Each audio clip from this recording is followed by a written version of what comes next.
SOLUDO is not coming back based on no second term. He's coming back on the merit of his performance. That's why he's coming back. Go and get the records of all other governors. Compare them within the same period of time. Also compare the resources available to them. Funa SOLUDO be a magician. That what SOLUDO has done in 3 years, but what most governors did in 8 years, and now Akulofaka. Abga is the most stable political party. When it comes to Anambra, Abga is the religion. When one of family Anambra today, Abga Nisi. The people are sentimentally attached to the party. Every party, they know about this. Anambra is hook, line, and sinker. Abga. In whole and in total. In 2017, we won the governorship election. 2021, across 21 local governments. When we build the party, we won. Anambra is higher than Lagos in terms of performance. The original, go and verify. Onitsha was a dying city until SOLUDO came and revived it. Since Onitsha, there won't be any public general hospital in Onitsha. SOLUDO built the first one there now, specialist hospital in Onitsha. JCK, Jedro. Opoko, house about 1 million persons living there with no hospital. Alugo General Hospital there now. Pito Obina SOLUDO. Fe more than what I feel. They are friends. Abata government and run. Propaganda if you nana. Akona SOLUDO snap Peter Manje. Hey! SOLUDO snap Peter Man win election. Hey! Opualo. Igbo national aka judge na emegini. Nebuta onu manu. Obere puta nwere ihe na-eme ina afu ego. Isi ajụ isi no grace no okite. Ha nwende ejikita since ejifa Anambra jugoyi. APC bụ our president and enwe Eguba candidate from APC nekwa anyị nkwa that they will take us to the federal inekwa anya ọ dịtụkwa obele logical maka na onye nna ya bụ Abraham ma ike isi gị I can show you the way to heaven. What do you have to say about that? My brother, enweghị ikwu na onye nna ya bụ Abraham ọkwa nwa mụta na mkpuke o. Okay. Achụpụla Ishmael. Ị na-akọwa na Tinubu bụrụ Abraham onye akịtara APC Guba candidate amaro ya no Ishmael ka ọ amaro ya ifeadị Ishmael ka ya mmadụ ihe bụ nwa Odubo Abraham Tubalo Odubo Abraham ime wee mụta. Are you saying that the Guba candidate of APC is an illegitimate child? Very illegitimate. Very illegitimate. Yeah, you go bata APC. Since so bata ndị bụ APC agbachago ọsọ. Je juo we gị ndị bụ dị APC akwale. Also na ọ bụ Apuka. Also na Odu people from Apuka by APC that Apuka is shaking. When the Odu on the Almajiri on the Lesala na Abuja bụ ndị Odu akpagali. Alamajiri? Yes, on the Lesala na Abuja. Okay. Oye deba na kole na Abuja. Okay. So bro, the all go business ever fail. On one factory na alụ ọrụ ebe. One kind of side work ebe. O alocha. Allegedly he's the highest employer of labor in South according to him on the interview. Ezigbo allegedly, my brother. Apụ ihe bụ efolo ndị abụ ndị ọsọ afịa. Amba ndị abụ ndị ọsọ afịa. Ọ bịa ka ọ bụ ọsọ afịa governorship election. Akọwa maka ya bụ inye publicity. Unu mere election local government.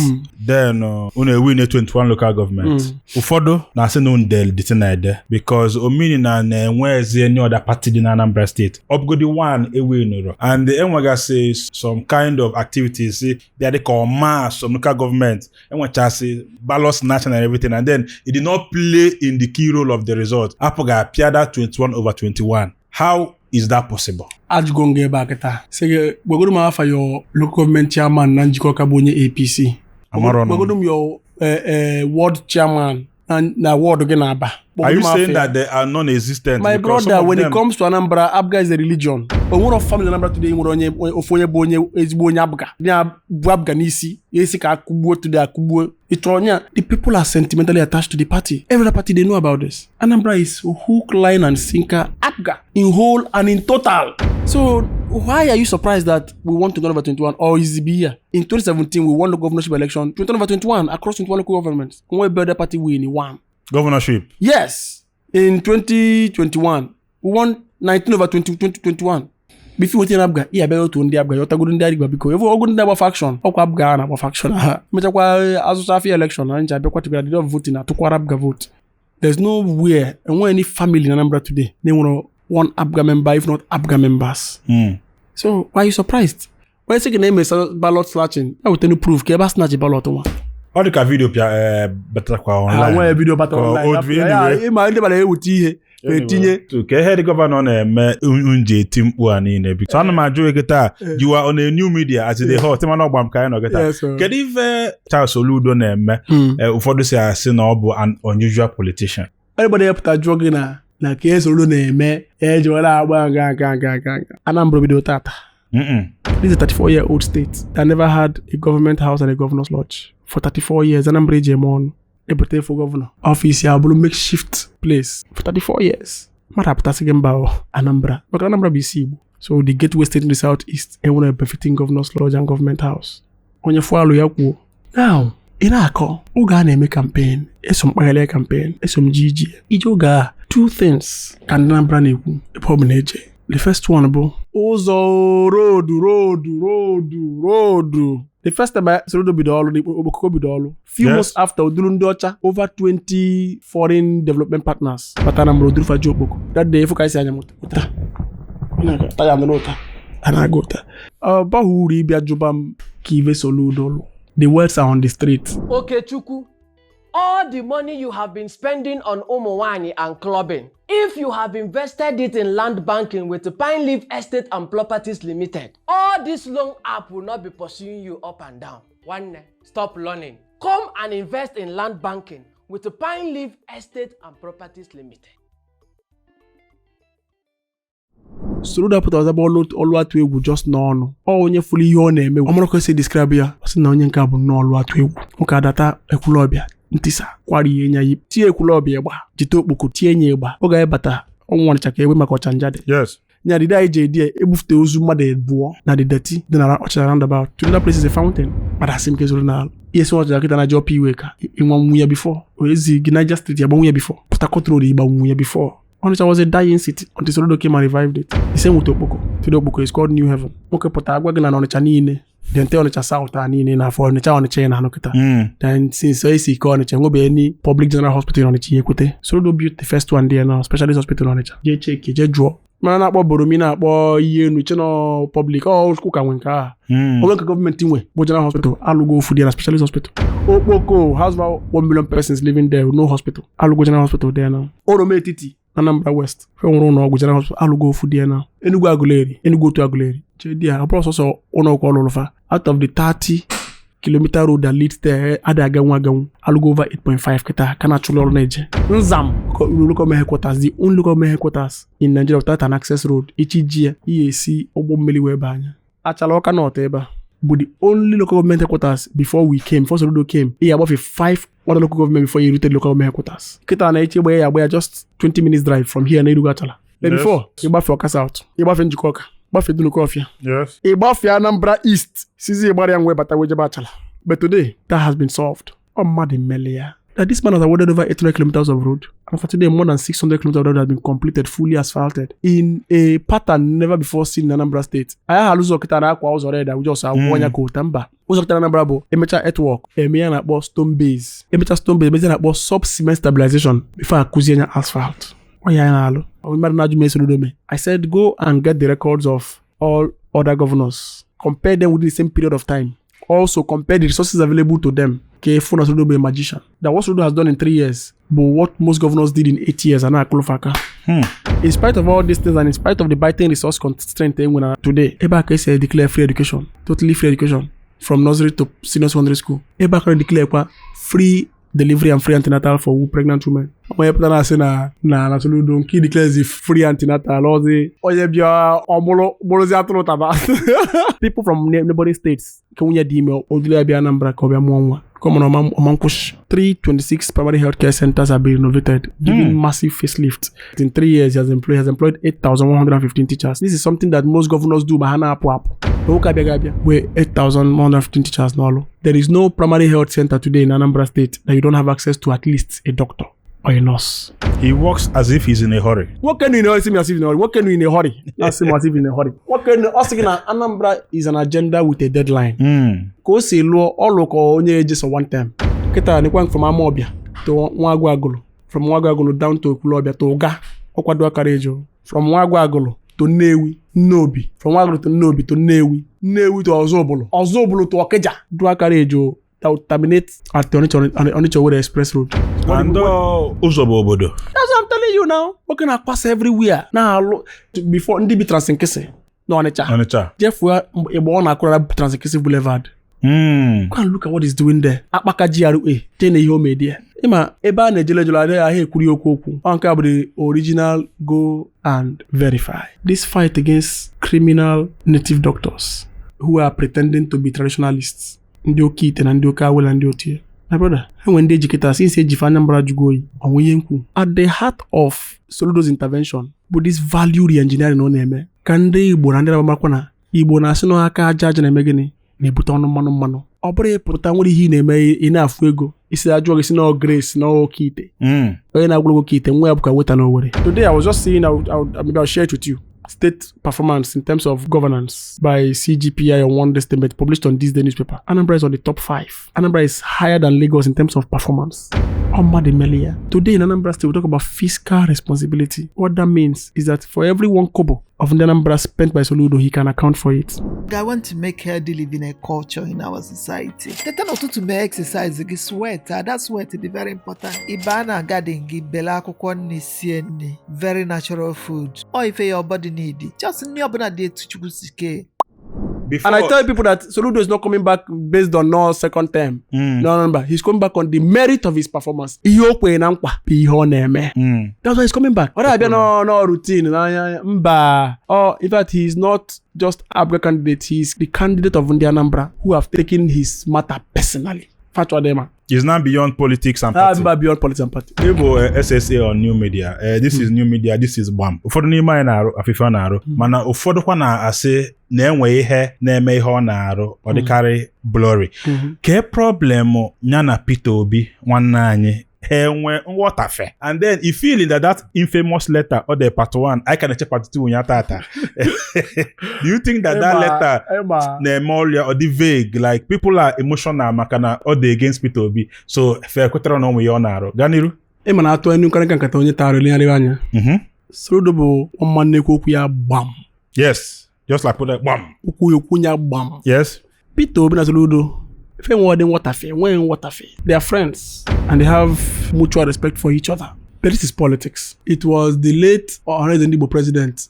So he said something that was quite profound. He said, only idiots speak in one tone. One tone does not make for harmony. At every point in time, there has to be some alternative or counterfacts to everything. When Obasanjo was president, Tinubu Akitana Obo president was his arch political enemy or rival. Let me say rival. To the point that Obasanjo had to seize Lagos allocation for almost 4 years.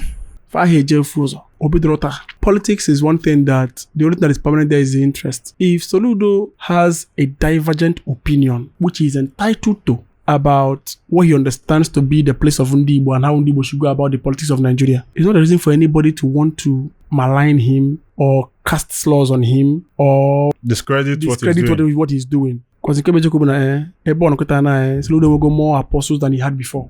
Because when you go and read that letter again, and I encourage everybody listening to me. Put emotions aside. Pick the letter and read it again. Now, what Soludo is saying has become quite profound, and that every Southeast politician should think about it very deeply. It has been established 3 consecutive times that you can make a president of Nigeria without 1 vote from Southeast. 2015, we voted Jonathan. Buhari won. 2019, we voted Atiku Obi. Buhari won. 2023, we voted Obi. Obedient. Tinubu won. Also, Nyamachari Fair made the same thing over and over again, actually different result. Soludo's letter calls for sober reflection. Every young person should now remove that veil of misunderstanding. Go and look at that later. I read it again yesterday, all through. And I was doing the engagement analysis. I saw that particular post had over 300 and something love reaction and about 1,600 hates. Anger emoji. Now, what that tells you is that majority of those who are condemning Soludo for the letter did not read beyond the first paragraph. On how can Soludo snap Peter Manje? Hey! Soludo snap Peter Man win election. Hey! Opualo. No, this is about if you want to hide a thing for a white or a black man, put it in the book. That's all in Konani Bokobi. So, Imam Pota, Muka Pota, where there's something from an informed perspective. First of all, what led to it? What the same water? Abata government, I know propaganda if you na 20 million naira Peter Obi rap for Soludo or rap for Anambra State rather. Abrugo $100 million. Hey! Nya, Ozi yaka Soludo ja lose yolo. Hancha abrogene. Ase. Ewe John Soludo na TV. I say, well, now from the records available to him, those investments currently are worth next to nothing. So I don't see there's no rivalry between them. There's no basis for even comparison for the two of them. We all love them the much we can. SOLUDO is my mentor. He's my leader. I follow him. I believe in his school of thought. If you have listened to me since I began this conversation, you know that I'm a pan-Nigerian. Ndebe anyị, unu kpọrọ nya bụ oku, anyị azago. Ugbu a, ị ga-abụ onye ọbịa na gbam, na-agbanyeghị ebe ọbụla ị nọ n'ụwa. Ị chọrọ ka anyị gbaa gị ajụjụ ọnụ ma ọ bụ ị chọrọ ka ụwa nụ ọnụ gị? Dere anyị ozi ma ọ bụ kpọọ anyị n'akara ekwentị ndị a ị na-ahụ n'iru onyonyo gị. Daalụ nọ. Etom na Lagos. I have friends who are from Hausa, from Yoruba, from Ishan, different places. So I cannot think like the traditional Igbo person who has not crossed River Niger before. I subscribe to SOLUDO's pan-Nigerian outlook. Even as of today, we've not even decided what we want as Igbo. I chose Biafra, I chose Igbo president. So we must invest our energy in the direction we want. Look at all the time in the Igbo and Nigerian politics, we have always coalesced with the North. There's always been a coalition. Go and read the history. When Zik led NCNC, a coalition with the MPC. So for us to get our act right, we must go back to the drawing board as Ndibo. People are now afraid to air their opinion or to air their mind. So when somebody comes to me and tells me, I say, well, how? If that person is somebody who has been indoctrinated, maybe out of uninformed hate, bandwagonism. That's why some of them may engage to Hana. But they work basis for their anger. So my call today is let's go back and read that letter again with a much more clearer mind. SSA to do media, Ejimofor, let me actually be honest, is the death of late Ifeanyi Oba that was supposed to be one of the candidates, is his death a relief to God forbid. To Apga? God forbid. It's not by Nunu Chok or God forbid. Otua, he would have been a strong candidate. Otuos were nyefe. Otuos were a candidate for the election. It got no a relief. But late Ifeanyi Oba was not just any politician. I enjoyed some level of closeness with him. Okay. One of the things that very important in politics is recognize I've had personal encounters with Ifeanyi Oba. Manding kokuli ono. On the phone. Pomo ba I can't go Canada. They send their call TD Gife. I can't tell you that Ifeanyi Oba in any way but any relief to anybody. As a matter of fact, it's an indelible scar for many of us. Ifeanyi Oba one man that gave anybody on social media today in Anambra and they take it seriously, either as SSA, new media, or anything about new media, you owe Ifeanyi Oba a thanks. You owe him huge thanks. So we owe his memory every atom of respect. And I'm very sure that if Ifeanyi Oba was alive until today, he will support SOLUDO. For the election, November 8th, called 11. November 8th. Okay. Kedo, what are we expecting? What is your prediction? Landslide victory. Landslide. Before 12, I am Merigo. Before 12 p.m. Before 12 p.m. And what game? They finished everywhere. I didn't see this one here. They came here. They are busy. I'm going to court. 12 p.m. Accreditation. Very seamless. Okay. Because I am going to because like it bagala. Or you be by legit Kenya obudo say one side to vote. Atocha vote keep wenye kwaka. Oya de ku happy. Say ya tota. We man last time second tenure Willie. Yo Jibabu 21/21. Now we want to take it down. Want to take it up a bit. Our target now is no longer 21/21. Anambra has 326 wards. Okay. We want to win it 326 Kehu nazona Apga kedo otego azobali. I think during time of Victor Oye no onyenwa. It doesn't joke with them sly now. Nke abo ka people ya bo kebeleta akparais. Ewe jide we kubu onyi. But still ukoni okebela akparais. Apga no n'okwu.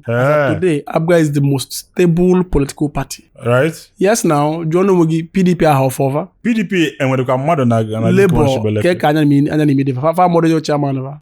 Amra ma papa on Nadi Usman ko Abure. Apga actually Abure die. We have a national leader who is Professor Charles Chukwuma SOLUDO. We have a national chairman Barrister Slies Okenwa. We have a national spokesperson, a national PRO of Apga. Or Mazi Opara PhD. Mana we party day today. Amra ki isi na anya ni isi defa. Inwele akọpụlụ iche ịchọkụ ụwa nọ. Inwe ife dị n'obi ịchọ ikwu gbam. Inwele ife dị omimi ịchọkụ onye ọbụla malụ. Onwele akala aka izole izo ịchọkụ ụwa fo na inwe passion for. Bịa na gbam ka ụwa n'onu yi.